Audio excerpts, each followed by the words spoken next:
Hello everyone, so welcome to crack JEE NEET online learning platform. आज जैसा कि हमने बताया था कि एक हमारा बहुत इंपॉर्टेंट पॉइंट उसका बाकी था हमारे पिछले लेक्चर्स का, जो कि इलेक्ट्रॉन गेन एंथैल्पी। यानी कि मतलब अगर आप इनऑर्गेनिक केमिस्ट्री में देखो तो बहुत लोगों को बहुत ज्यादा कंफ्यूजन होता है इस पार्ट में। मेनली बेसिकली आप 80 to 90% स्टूडेंट्स को देख रहे होंगे जिनको इस पार्ट में कंफ्यूजन होता है। इस पार्ट में कंफ्यूजन होने का दो तीन रीजन है, जैसे कि इलेक्ट्रॉन गेन एंथैल्पी और इलेक्ट्रॉन एफिनिटी। अब इन दोनों चीजों में सबसे ज्यादा कंफ्यूजन होता है कि मतलब क्या ये सेम टर्म्स हैं, और इसको कई बार कंफ्यूजन कर लिया जाता है इलेक्ट्रोनेगेटिविटी के साथ। तो इलेक्ट्रोनेगेटिविटी के साथ हमें कंफ्यूजन नहीं करना, तो आज हम समझते हैं कि उस चीज का क्या है। और ऐसी ये चीज है बहुत हमारे लिए जरूरत की चीज है, क्योंकि अगर इसके बिना केमिकल बॉन्डिंग के कॉन्सेप्ट हमें अच्छे से समझ में नहीं आते हैं, तो उस केस में हमें इन टर्म्स को समझना और कैसे इसे यूज करना है केमिकल बॉन्डिंग के अंदर, इनऑर्गेनिक केमिस्ट्री के अंदर, पूरे के पूरे इनऑर्गेनिक केमिस्ट्री में इसका यूज होता है, तो हम कैसे यूज करेंगे उसे समझते हैं। तो सबसे पहले अगर हम जो देखते हैं इलेक्ट्रॉन गेन एंथैल्पी के अंदर, तो वहां पे इलेक्ट्रॉन गेन एंथैल्पी को हम साइन के साथ कंसीडर करते हैं। कभी भी अगर हम इलेक्ट्रॉन गेन एंथैल्पी की बात कर रहे हैं तो हम साइन कंसीडर करेंगे, और इसे इलेक्ट्रॉन एफिनिटी के बराबर भी कहा जाता है, लेकिन सिर्फ फिजिकल सिग्निफिकेंस में। सिर्फ फिजिकल सिग्निफिकेंस में हम कह सकते हैं कि ये इलेक्ट्रॉन एफिनिटी के बराबर होता है। तो जो इलेक्ट्रॉन एफिनिटी के बराबर होता है, तो फिर अब वही कंफ्यूजन आ गया, तो क्या इलेक्ट्रॉन एफिनिटी और इलेक्ट्रॉन एंथैल्पी सेम है? तो नहीं। इलेक्ट्रॉन गेन एंथैल्पी के केस में हम क्या करते हैं कि वहां पे हम विद साइन लेते हैं, और इलेक्ट्रॉन एफिनिटी के केस में हम सिर्फ मैग्नीट्यूड्स की बात कर रहे होते हैं। अब यहाँ पे हम जैसे कि सिर्फ मैग्नीट्यूड की बात करेंगे और सिर्फ निगेटिव वैल्यूज की, यानी कि हम वहां पे उसके साइंस को कंसीडर नहीं करेंगे।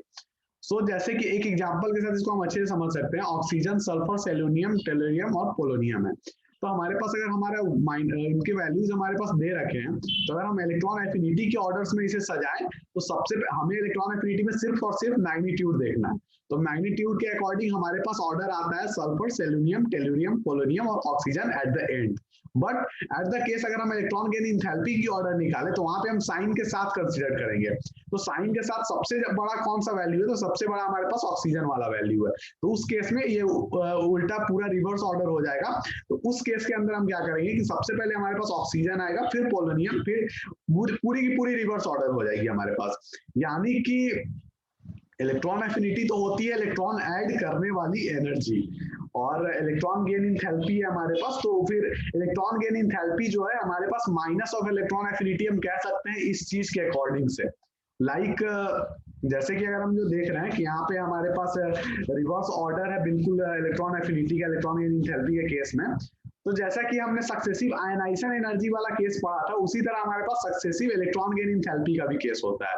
तो इस केस में हम क्या करते हैं कि बिकॉज एनायन को इलेक्ट्रॉन देने के लिए अगर जैसे हम देखते हैं कि ए के साथ हमने इलेक्ट्रॉन ऐड किया, तो ए माइनस इलेक्ट्रॉन गेन एंथैल्पी 1। फिर उसी तरह अगर हमने एक और इलेक्ट्रॉन ऐड किया तो इलेक्ट्रॉन गेन एंथैल्पी 2, 3। तो यहाँ पे जो हमने लिख रखा है कि पहला वाला आपके पास निगेटिव होगा और बाकी के जो दोनों पॉजिटिव होंगे। तो ऐसा ये क्यों होता है? तो ऐसा इसलिए होता है क्योंकि अगर आप एक न्यूट्रल एटम को इलेक्ट्रॉन प्रोवाइड करा रहे हो, तो वहां पे एनर्जी रिलीज होगी, क्योंकि जब आप उसे इलेक्ट्रॉन दे दोगे तो वो एनर्जी रिलीज करेगा। But at the same case अगर आप किसी एनायन को इलेक्ट्रॉन दे रहे होंगे, तो उस केस में आपको एनर्जी प्रोवाइड करानी पड़ेगी, क्योंकि आपको एक एनायन को और आपको इलेक्ट्रॉन देना है, तो उस केस में आपको एनर्जी वहां पे प्रोवाइड करना पड़ेगा। तो उस केस में हमारे पास जब हम प्रोवाइड कराते हैं, तो हम जानते ही है कि हमारे पास जो एनर्जी होती है वो पॉजिटिव हो जाती है।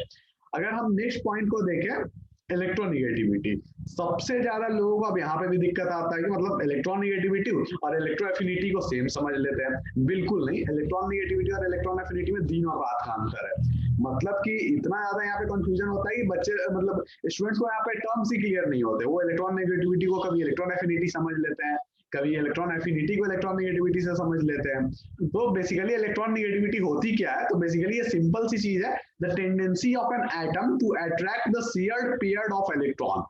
ये बहुत इंपॉर्टेंट है। शेयर्ड पेयर ऑफ इलेक्ट्रॉन्स को अट्रैक्ट करने की टेंडेंसी को हम इलेक्ट्रोनिगेटिविटी बोलते हैं। और इलेक्ट्रो एफिनिटी क्या होता था? तो इलेक्ट्रो एफिनिटी होता था कि हम जो किसी भी इलेक्ट्रॉन को ऐड करते थे उस केस में, तो वो वाली एनर्जी। और यहाँ पे तो हम अट्रैक्ट करने की टेंडेंसी किसको? तो shared pair of electron of a covalent bond. जब तक बॉन्ड की बात नहीं होगी तब तक इलेक्ट्रॉनिक डिफाइन ही नहीं होती है किसी भी कंपाउंड के लिए।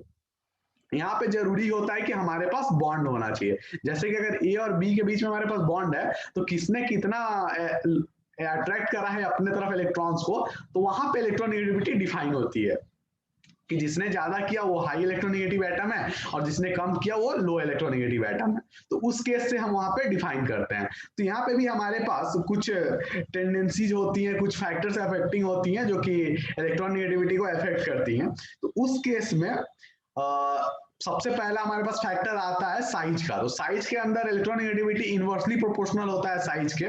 तो आखिर जो ये इनवर्सली प्रोपोर्शनल होता है तो इसे समझ सकते हैं हम बेसिकली ऐसे ही, जैसे जैसे अगर हम साइज बढ़ाते हैं तो उस केस में अगर आपने साइज बढ़ाया तो न्यूक्लियस का साइज बढ़ रहा है तो उसके अट्रैक्शन कम होते जाएंगे, और जब अट्रैक्शन कम होता जाएगा तो वो फिर जो इलेक्ट्रॉन्स को अट्रैक्ट करने की उसकी टेंडेंसी होगी वो उसकी कम होती जाएगी। यानी कि अगर हम साइज इंक्रीज कर रहे हैं तो हमारा इलेक्ट्रोनेगेटिविटी डिक्रीज कर रहा होगा। तो दूसरे हमारे पास फैक्टर्स आते हैं जेड इफेक्टिव। अगर जेड इफेक्टिव के तो इलेक्ट्रोनेगेटिविटी डायरेक्टली प्रोपोर्शनल है। तो इसे हम ऐसे समझ सकते हैं कि अगर हम चार्ज इंक्रीज करते जा रहे हैं तो अगर एटम के ऊपर चार्ज इंक्रीज हो रहा है तो उसकी अट्रैक्ट करने की पावर और बढ़ते जा रही है। तो उस केस में हमारे पास क्या होगा कि जब हमारी पावर बढ़ते जा रही है तो वहां पे इलेक्ट्रोनेगेटिविटी और इलेक्ट्रॉन को खींचने की पावर ज्यादा होती जाएगी हमारे पास। और तीसरी चीज एक बात हमें ध्यान रखनी है कि electronegativity does not depends on the electronic configuration. ये इलेक्ट्रॉनिक कॉन्फ़िगरेशन पे डिपेंड नहीं करती है, क्योंकि ये तो टेंडेंसी है अट्रैक्ट करने की शेयर्ड पेयर ऑफ इलेक्ट्रॉन की। तो यहाँ पे तो ना हम किसी एनर्जी की बात कर रहे हैं, ना ही किसी ना इलेक्ट्रॉन हमें देना है ना ऐड करना है। तो इस केस में हमारे पास ये इलेक्ट्रॉनिक कॉन्फ़िगरेशन पे डिपेंड नहीं करता है।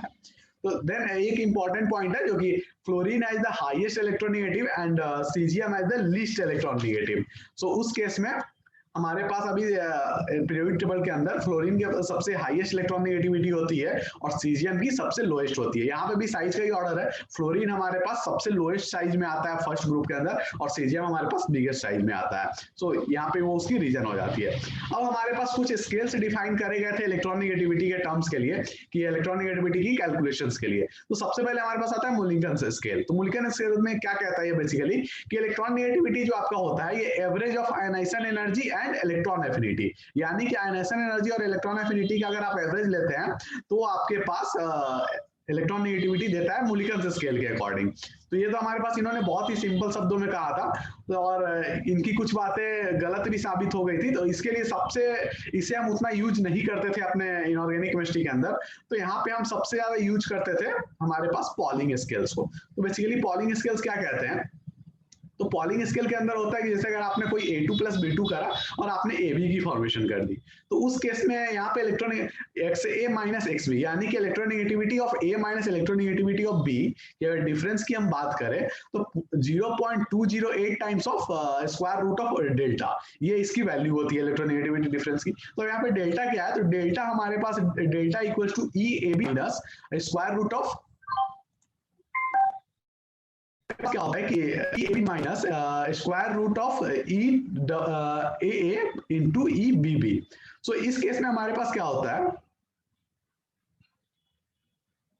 कि जो EAB और यहाँ पे हम जो EAB की बात कर रहे हैं तो EAB क्या है, तो यहाँ पे हमारे पास bond energy of AB bond है और हमारा जो EAA और EBB है तो ये इनकी वैल्यूज होती है कि bond energy of A bond and bond energy of BB bond. So यहाँ पे ये हमारे पास डेल्टा को डिफाइन करता है और ये हमारे पास इलेक्ट्रोनेगेटिविटी की डिफरेंस कैलकुलेट करते हैं। ये हम सबसे ज्यादा यूज करते हैं और अभी तक हम पॉलिंग स्केल्स को ही यूज करते हुए अपने इनऑर्गेनिक केमिस्ट्री के सारे डिफरेंसेस को कैलकुलेट करते हैं।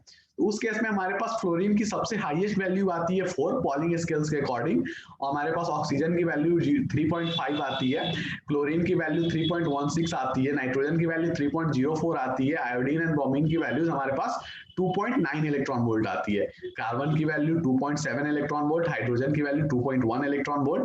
तो ये हमारे पास कुछ वैल्यूज है जो हम ध्यान रखते हैं, जो कि पॉलिंग स्केल्स की वैल्यूज है, ये हम यूज करते हैं हमारे पूरे के पूरे ऑर्गेनिक केमिस्ट्री के अंदर। और बेसिकली एक सिंपल सी चीज आप अगर याद रखना चाहें तो आप फॉन्च याद रख सकते हैं, जो कि फेमस होता है हमारे इनऑर्गेनिक केमिस्ट्री के अंदर।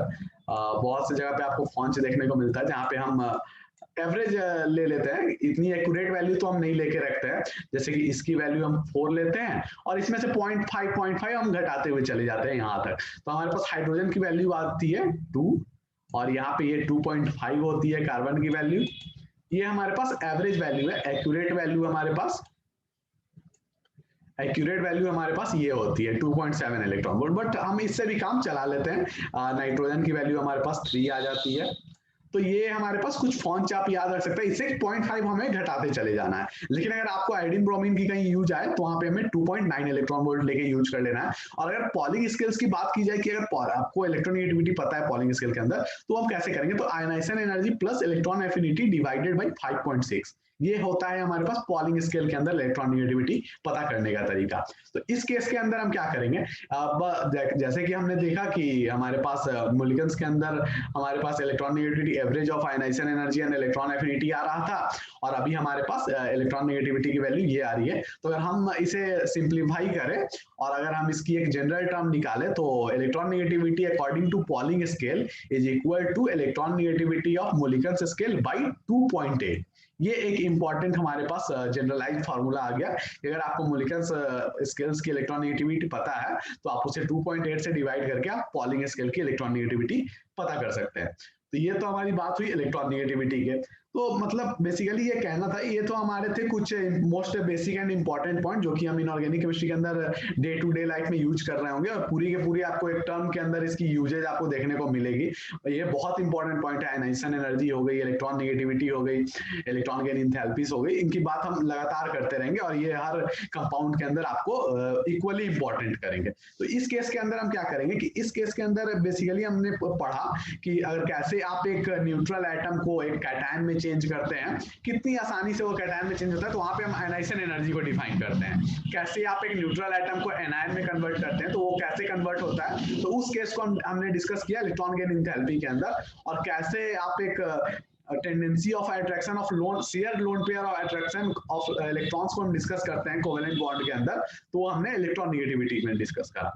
तो ये सब बेसिकली कुछ पॉइंट्स थे हमारे जिसे डिस्कस करना बहुत जरूरी होता है। अब इसके बाद से हम बेसिकली मेन केमिकल बॉन्डिंग को स्टार्ट कर सकते हैं। वैसे तो ये भी पार्ट होता है केमिकल बॉन्डिंग का, बट बहुत जगह पे बच्चों को क्लियर नहीं होता है और इसमें बहुत ज्यादा डाउट्स रहते हैं। आपको एट द एंड सिलेबस खत्म भी हो जाता है, लेकिन बच्चे कंफ्यूजन में रहते हैं कि इलेक्ट्रॉन नेगेटिविटी और इलेक्ट्रॉन एफिनिटी सेम चीज होती है। तो उसे क्लियर करना बहुत जरूरी था स्टार्ट करने से पहले, और इससे क्वेश्चंस भी काफी आते हैं जेईई मेंस के अंदर।